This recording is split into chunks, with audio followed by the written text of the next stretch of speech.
Big breaking का वक्त। नमस्कार, मैं रविंद्र सिंह आपके साथ। शुरुआत बड़ी खबर से करेंगे। इस वक्त की बड़ी खबर, RTH right to health bill पारित हो चुका है और इसके बाद डॉक्टर हताश हैं, डॉक्टर निराश हैं और इसके चलते वो प्रदर्शन कर रहे हैं लगातार। डॉक्टरों की तरफ से चेतावनी भी जारी कर दी गई है। उनका कहना है कि सरकारी योजनाओं का वो बहिष्कार करेंगे।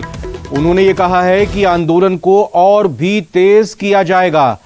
अभी भी बड़ी संख्या में स्टैच्यू पर ये private doctors, private nursing home hospital से जुड़े हुए डॉक्टर संचालक वहां मौजूद हैं। वाटर कैनन भी लगातार हुई, लाठीचार्ज का भी सामना करना पड़ा और न्यूज 18 राजस्थान के रिपोर्टर्स लगातार अलग अलग एक्शन को, लगातार अलग अलग जो तस्वीरें और खबर निकलकर सामने आ रही है आपको लगातार बताते हुए। ये देखिए लाइव तस्वीरें इस वक्त बाबूलाल लगातार बने हुए हैं, मौजूद हैं। बाबूलाल, बिल्कुल अफरा तफरी और तितर बितर करने के लिए वाटर कैनन का इस्तेमाल एक बार फिर से।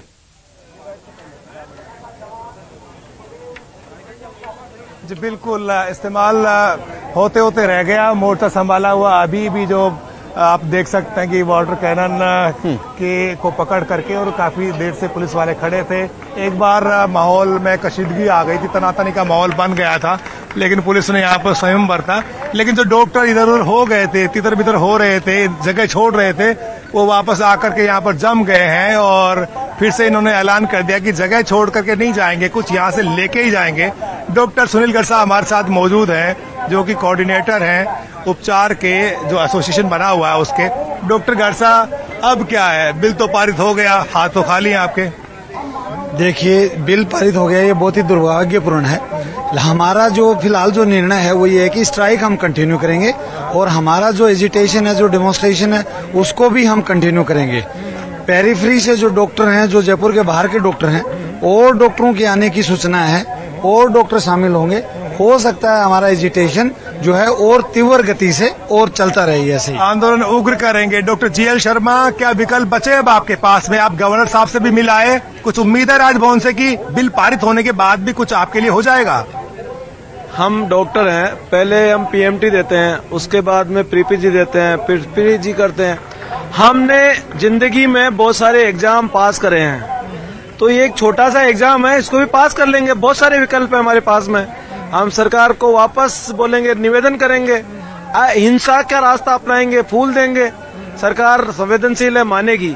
सरकार आज राजस्थान में कोई डॉक्टर अपनी चिकित्सा सेवाएं नहीं दे रहा है। आप दिल के डॉक्टर हैं, कई यानी कि राजनेताओं की दिल की बीमारी ठीक कर रही है, लेकिन सरकार दरिया दिल नहीं हो रही आज। देखो, ऐसा है, कुछ चीजें होती है, सरकार अपनी जगह पे है, डॉक्टर अपनी जगह पे है, और सरकार को डॉक्टरों के बारे में भी सोचना चाहिए। हम भी वोट देते हैं, हम भी डॉक्टर समाज का अंग है, ऐसा नहीं है। और हम चाहते हैं कि सरकार इस बिल पे पुनर्विचार करे, डॉक्टरों के साथ में अन्याय नहीं करे, डॉक्टरों के साथ में जस्टिस करे। डॉक्टर को जस्टिस करेंगे तो समाज का अच्छा ट्रीटमेंट होगा, फायदा होगा, राज्य का विकास होगा। बाबूलाल, आज जी देखिए, ये दोनों जो डॉक्टर हैं मेरे साथ में, कार्डियोलॉजिस्ट हैं, शहर के जाने माने, डॉक्टर सुनील गरसा और डॉक्टर जीएल शर्मा। दोनों के अपने अपने अस्पताल हैं, बड़े बड़े। बहुत सारे राजनेताओं का इन्होंने इलाज भी किया है, इमरजेंसी से उबारा है, कईयों की जान भी बचाई है। लेकिन डॉक्टर सुनील गरसा, सरकार मान नहीं रही। सरकार कह रही है आज वो कठोर दिल वाली, क्योंकि वो जनता की सोच रही है, इसलिए उन्हें कठोर दिल होना पड़ेगा। देखो, इसमें वास्तव में जनता की भी नहीं सोची जा रही है, क्योंकि प्राइवेट की जो सेवाएं हैं वो डॉक्टर अगर फ्री माइंड से करेगा तभी आदमी का इलाज कर पाएगा और तभी पेशेंट को बचा पाएगा।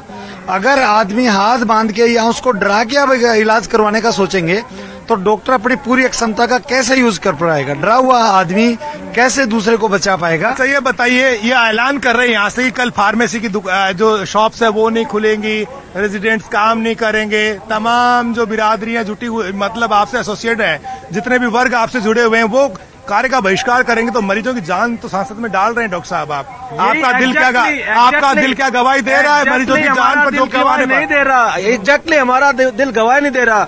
इसीलिए हम बार बार सरकार से रिक्वेस्ट कर रहे हैं कि डॉक्टर भी समाज का अंग है, डॉक्टर भी आपके वोटर है, जनता की सेवा करते हैं। इस बिल पे पुनर्विचार किया जाए, कठोर दिल का नहीं हो। बाबूलाल, मैं एक सवाल आपसे आपके जरिए जानना चाह रहा था। अब आपके पास में रात यहीं गुजारेंगे कल की तरह? बिल्कुल जी, बिल्कुल जी। क्योंकि फ्रॉम डे वन आपने इस खबर को लगातार कवर किया है, आपने सभी डॉक्टरों से बात की है। पहले भी कई दौर की बातचीत आरटीएच के बिल को पास होने से पहले हुई सरकार के साथ, और इस दौरान एक धड़ा मंजूर कर रहा था जब यह बिल पेश होने वाला था, दूसरा धड़ा आंदोलन पर जा रहा था, दो फाड़ नजर आई थी। आखिर क्या वजह रही कि आप जब पहले वार्ता हुई, बातचीत हुई, सरकार ने सुना आपको, तब आप अपनी बात रख नहीं पाए या आप कन्विंस नहीं कर पाए? ऐसी क्या स्थिति परिस्थिति बन गई थी?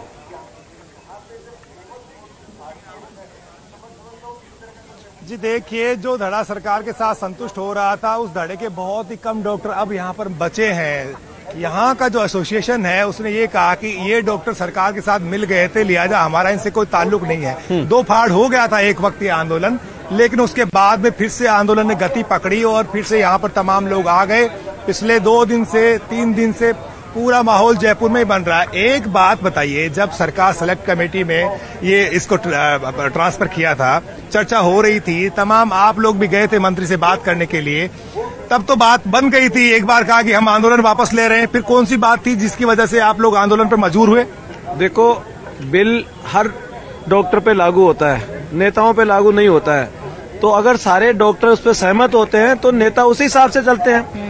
कुछ नेताओं ने हो सकता है कि सहमति जाहिर कर दी होगी, लेकिन जनरल पब्लिक उसको असहमत है, तो उन नेताओं को भी जनरल डॉक्टर्स के साथ में रहना पड़ेगा। इसीलिए ये आंदोलन जोर पकड़ रहा है।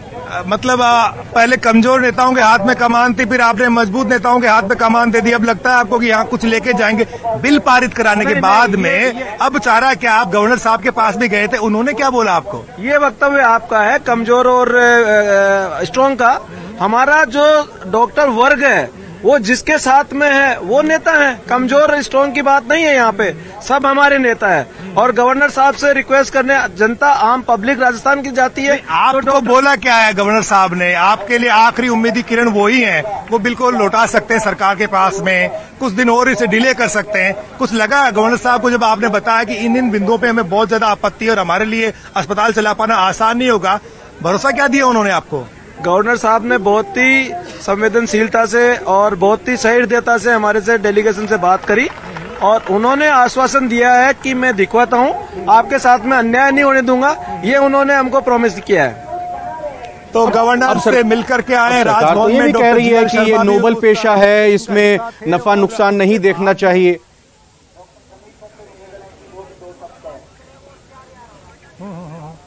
बिल्कुल, लेकिन राजनीतिक नफा तो सरकार देखेगी, नुकसान डॉक्टर देख रहे हैं अभी अपना, क्योंकि जितने दिन अस्पताल बंद रहेंगे इनका जो स्टाफ है और जो खर्चे हैं वो इनको वहन करने पड़ेंगे। इसलिए इनका जो स्टाफ है जो साथ में काम करता है वो भी इस आंदोलन का हिस्सा है। डॉक्टर विजय कपूर, कैसे अब आप आंदोलन को आगे बढ़ाएंगे? विकल्प क्या बचते हैं आपके पास? विकल्प तो एक ही है जो अभी चल रहा है, इसके अलावा कोई विकल्प ही नहीं है। हम यहाँ बैठे हैं, बैठे रहेंगे, सरकार को बोलते रहेंगे इसको बिल को वापस कर लीजिए। नहीं वापस करते हैं तो हम बैठे हैं, काम बंद करके बैठे रहेंगे। बिल तो पारित हो गया, वो तो कानून बन गया। अब क्या चारा बचता है? आंदोलन आप करते रहिएगा, सरकार की तो नाक पर तो जूं रहेंगी नहीं। जब पूरा मेडिकल और हेल्थ सिस्टम ठप हो जाएगा, कोलैप्स हो जाएगा, तो सरकार को जगना पड़ेगा। तो यही चाहते हैं ये? अभी बिल गजट नोटिफिकेशन नहीं हुआ है, अभी गवर्नर साहब ने उसको क्लियर नहीं किया है, अभी बहुत सारे स्टेप्स हैं और कोई बात नहीं। मरीजों की जिंदगी की भी कुछ फिक्र करेंगे डॉक्टर साहब या नहीं? उनसे कुछ माफी मांगेंगे आप? कई लोगों को जान गंवानी पड़ेगी, तो इसमें अपने काम को कराने के लिए, अपने आप को आसान करने के लिए आप लोग राजस्थान के मरीजों की जान के साथ भी खिलवाड़ कर रहे हैं। आप सरकार से ये पूछेंगे कि जिन डॉक्टरों से आप अपेक्षाएं रख रहे हैं कि आपकी सरकारी स्कीम्स को चलाएं, आपके आरटीएच बिल को फॉलो करें, उन डॉक्टरों पे आप लाठीचार्ज कर रहे हैं, उनको आप बर्बरता से मार रहे हैं, उनके कपड़े फाड़ रहे हैं, उनपे ये पानी की बौछारें कर रहे हैं। सरकार इसका जवाब देगी। चिकित्सा मंत्री ने कहा कि कई अस्पतालों ने मुफ्त में जमीन ली, लेकिन वो चिरंजीवी में जो है इलाज नहीं कर रहे हैं। मंत्री जी तो ये बोल रहे हैं, आपकी अपनी पीड़ा हो सकती है। मैं जवाब देता हूँ, अगर मंत्री जी को पता नहीं है क्या? मंत्री जी बोल रहे हैं तो उनको मालूम है ना।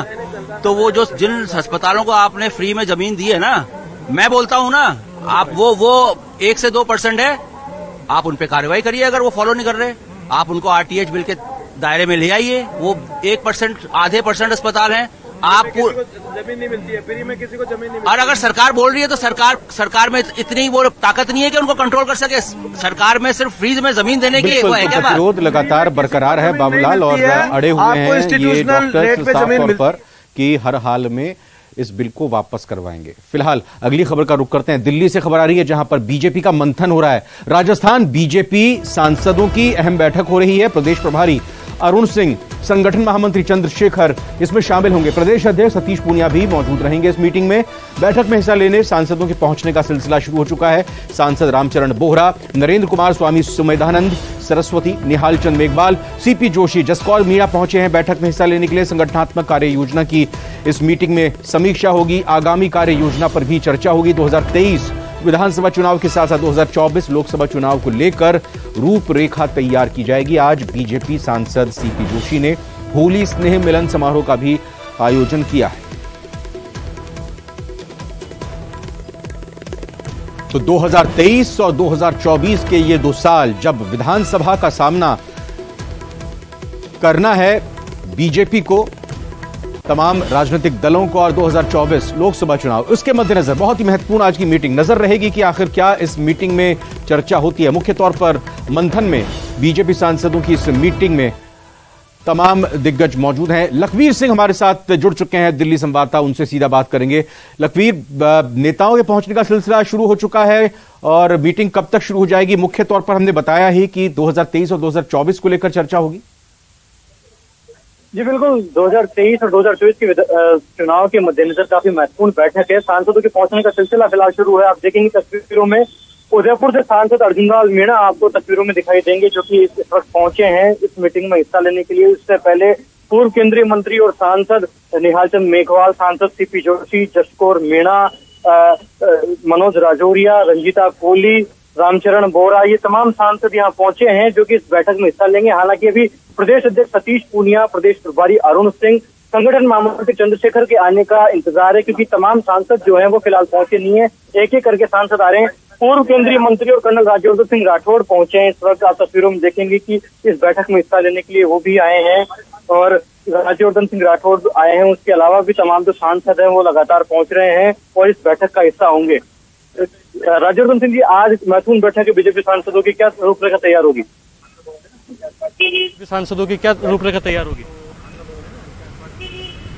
बैठ के चर्चाएं भी होती हैं। हमेशा कोई योजना बने ये जरूरी नहीं है।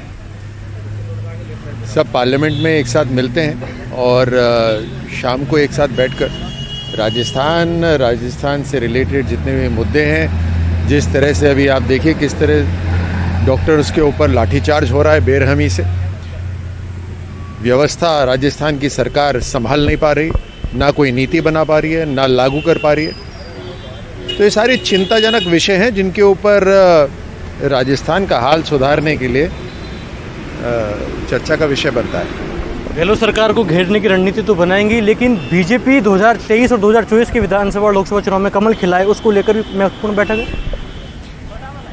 देखिए, गहलोत साहब को और कांग्रेस सरकार को समेटने का काम तो जनता करेगी, लेकिन जो नुकसान राजस्थान के नौजवानों का, महिलाओं का जो हुआ है, उसकी भरपाई कैसे होगी?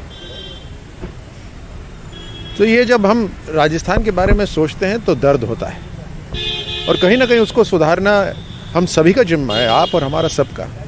टनल साहब अभी बात कर रहे थे तो डॉक्टर्स के साथ जो प्रोटेस्ट हुआ, जिस प्रकार से बेरहमी की गई, उसकी चर्चा कर रहे थे।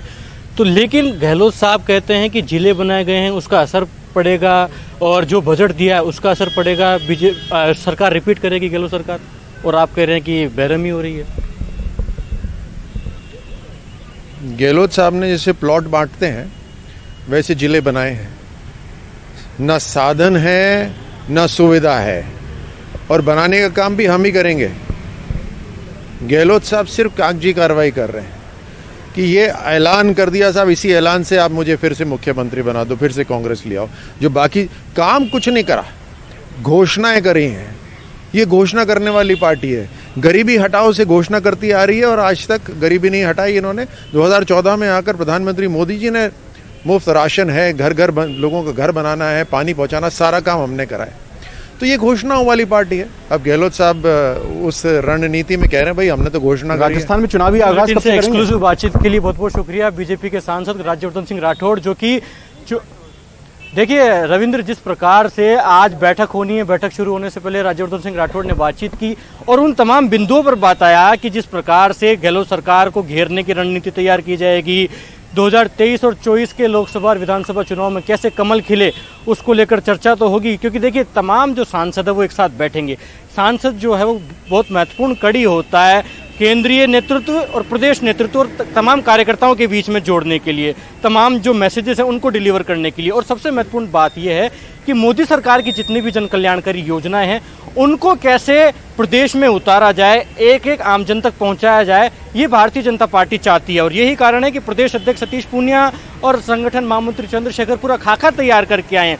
और परीक्षा पे चर्चा के जितने कार्यक्रम हुए या फिर मन की बात को कितने लोकसभा क्षेत्रों में, कितनी विधानसभाओं में सुना गया, इसकी पूरी जानकारी भी इस बैठक में ली जाएगी। इसके साथ ही जन आक्रोश यात्रा में किस किस सांसद ने कितने कितने जगह पर प्रवास किया, ये जानकारी भी खंगाली जाएगी, बटोरी जाएगी। और ये भी तय किया जाएगा कि अब तक प्रधानमंत्री नरेंद्र मोदी की सरकार की जितनी भी जन कल्याणकारी योजनाएं हैं उसको लेकर तमाम सांसदों ने अपने क्षेत्र में, तमाम विधानसभा क्षेत्रों में कितनी जगह पर प्रवास किए हैं, कितनी जगहों पर वे तमाम सांसद पहुंचे हैं।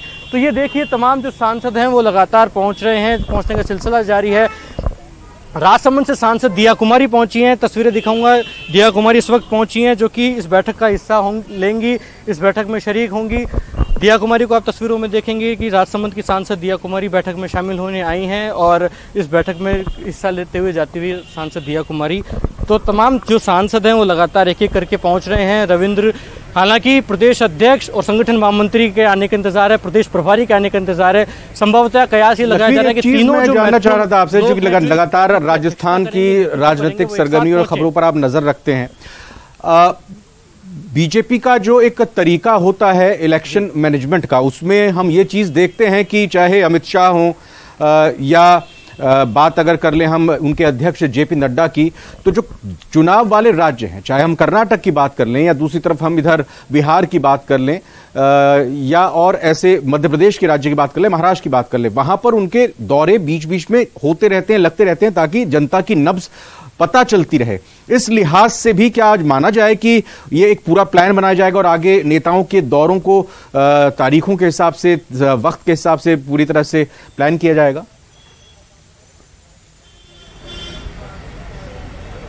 निश्चित रूप से, क्योंकि राजस्थान में विधानसभा के चुनाव इसी साल के अंत में होने हैं। स्वाभाविक है कि राष्ट्रीय अध्यक्ष जेपी नड्डा, गृह मंत्री अमित शाह और प्रधानमंत्री नरेंद्र मोदी के सतत दौरे राजस्थान के अनेक अनेक कोनों में होंगे। हालांकि राजस्थान से पहले कर्नाटक का विधानसभा चुनाव है, इसलिए पार्टी का मुख्य फोकस वहां है। लेकिन राजस्थान का चुनाव इस बार काफी आसान भारतीय जनता पार्टी के लिए नहीं होने वाला है, क्योंकि पार्टी में इनर फाइटिंग बहुत जबरदस्त है और ये पार्टी के आलाकमान को पता भी है। ऐसे में कैसे पार्टी को मजबूत किया जाए, राष्ट्रीय नेता जाते हैं तो माहौल बनता है, राष्ट्रीय नेता जाते हैं तो कार्यकर्ताओं में उत्साह पैदा होता है। ऐसे में ये जानकारी भी हम अपने दर्शकों को देना चाहेंगे कि अप्रैल महीने के अंत में और मई महीने के शुरुआत में प्रधानमंत्री नरेंद्र मोदी राजस्थान में आने वाले हैं। पूर्वी राजस्थान में उनका एक बड़ा दौरा होगा, जिसमें कि जो मेडिकल कॉलेजेस की सौगात दी है प्रधानमंत्री नरेंद्र मोदी ने, उसको लेकर भी वो लोकार्पण करेंगे। तो ऐसे में सिर्फ लोकार्पण मात्र नहीं होगा, तकरीबन 1 लाख लोगों को जुटाने की जिम्मेदारी बीजेपी की प्रदेश इकाई को दी गई है कि जब प्रधानमंत्री नरेंद्र मोदी बीजेपी कार्यकर्ताओं के साथ मुखातिब हों, सभा की जाए, तो उन कार्यकर्ताओं को कैसे लाया जाए, इसको लेकर भी इन तमाम सांसदों को आज बताया जाएगा। क्योंकि जो पूर्वी राजस्थान के अंचल के जो सांसद हैं उनको कहा जाएगा कि कैसे कैसे लोगों को लाना है, क्या करनी है। तो लखवीर, बहुत बहुत शुक्रिया, बहुत बहुत धन्यवाद आपका फिलहाल इस जानकारी और अपडेट के लिए। आगे भी नजर रखेंगे आप पर खबरों के लिए। जयपुर से एक बड़ी खबर आपको बताते हैं, बड़ी अपडेट है। लॉरेंस बिश्नोई के साथी ऋतिक बॉक्सर को 8 दिनों की रिमांड पर भेजा गया। आज बता दें, जवाहर सर्किल थाना पुलिस ने गिरफ्तार किया था। कोर्ट में पेश करने के बाद कोर्ट में पेश किया है और उसके बाद पुलिस ने ऋतिक बॉक्सर से पूछताछ के लिए 10 दिनों की रिमांड मांगी थी। कोर्ट ने ऋतिक बॉक्सर को 29 मार्च तक पुलिस रिमांड पर भेज दिया है। ऋतिक बॉक्सर को जयपुर पुलिस की टीम ने नेपाल बॉर्डर से पकड़ा था।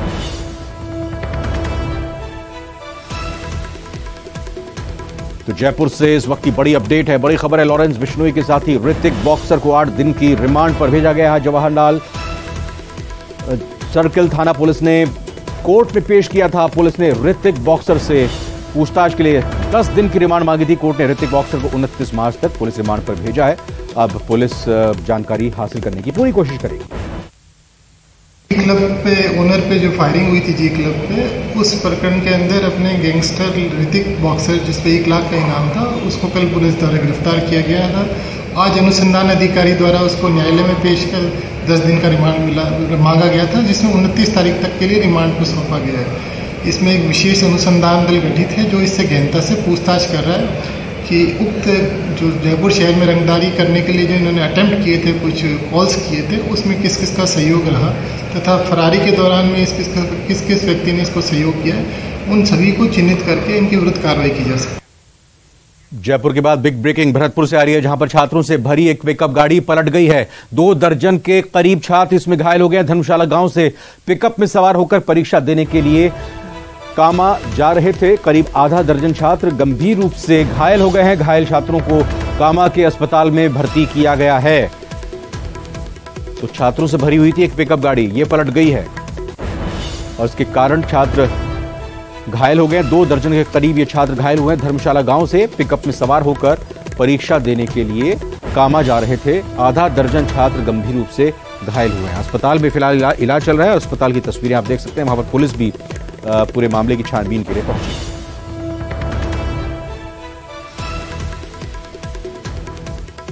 तो दुखद हादसा भरतपुर से यह खबर आ रही है, जिसमें छात्रों से एक पिकअप गाड़ी भरी हुई थी, वो पलट गई है। जाहिर तौर पर नियंत्रण खो बैठे होंगे ड्राइवर या किसी गाड़ी को बचाने के चक्कर में हादसा हुआ होगा, लेकिन इस दुखद हादसे में 2 दर्जन के करीब छात्र घायल हो गए हैं। दीपक पुरी हमारे साथ जुड़ चुके हैं। दीपक, जो घायल हैं उनकी स्थिति कैसी है और हादसा हुआ कैसे?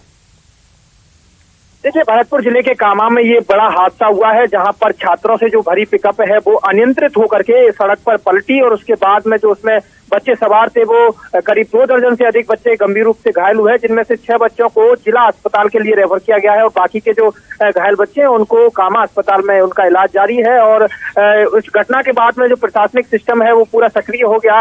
वहाँ का जो पुलिस प्रशासन है वो मौके पर पहुंचा है और पूरे घटना की जानकारी लिए बच्चों का इलाज कराया जा रहा है। गंभीर जो बच्चे थे उनको जिला अस्पताल रेफर किया और कामा में जो अस्पताल में जिन बच्चों का इलाज चल रहा है उनकी स्थिति फिलहाल सामान्य है। बताया जाता है कि कामा के पास में गांव था, वहां से ये सभी 8वीं के स्टूडेंट थे और पिकअप में भर करके ये बैठ करके परीक्षा देने आ रहे थे। कामा तभी धर्मशाला गांव पड़ता है वहां पर, और वहां पर अनियंत्रित होकर के चढ़ाई थी सड़क पर और वहां ये पिकअप अनियंत्रित हो गई और उसके बाद ये पलट गई। इसमें करीब 35 से अधिक बच्चे सवार थे, जिनमें से 2 दर्जन से अधिक बच्चों के चोटें आई हैं और 6-7 बच्चे जो है वो गंभीर रूप से घायल हैं, जिन्हें जिला अस्पताल रेफर किया गया है। इस घटना को लेकर के प्रशासनिक सिस्टम पर भी सवाल खड़े होते हैं कि बाल वाहिनी का उपयोग जो है बच्चों को ले जाने में किया जाता है उपयोग, लेकिन ये अवैध रूप से एक तरह से पिकअप में भर करके और ये आ रहे थे। तो इसका भी कहीं ना कहीं जो है प्रशासन ने अब निर्देश दिए कि इसकी जांच कराइए और इस पूरे खिलाफ, इसमें जो दोषी है उनके खिलाफ कार्रवाई की जाए, क्योंकि देखा जाता है अमूमन कि इस तरह के जब हादसे होते हैं तो उसके बाद प्रशासनिक सिस्टम पूरा सक्रिय होता है और जो शिक्षा विभाग के अधिकारी है, परिवहन विभाग के अधिकारी है, वो बाद में जागते हैं। लेकिन जब तक कोई ना कोई बड़ा हादसा हो जाता है, इससे पहले भी देखा गया था कि नदबई में एक स्कूली बस जो है वो टकराई थी, उस दौरान भी इस तरह की घटना देखने को मिली थी। फिलहाल जो सभी घायल बच्चे उनका अस्पताल में इलाज जारी है। लगातार प्रशासनिक जो अधिकारी हैं वो अस्पताल में पहुंच करके जो बच्चे हैं उनसे पूरी जानकारी ले रहे हैं। जी, बहुत बहुत धन्यवाद दीपक पुरी जानकारी देने के लिए इस खबर पर आपका।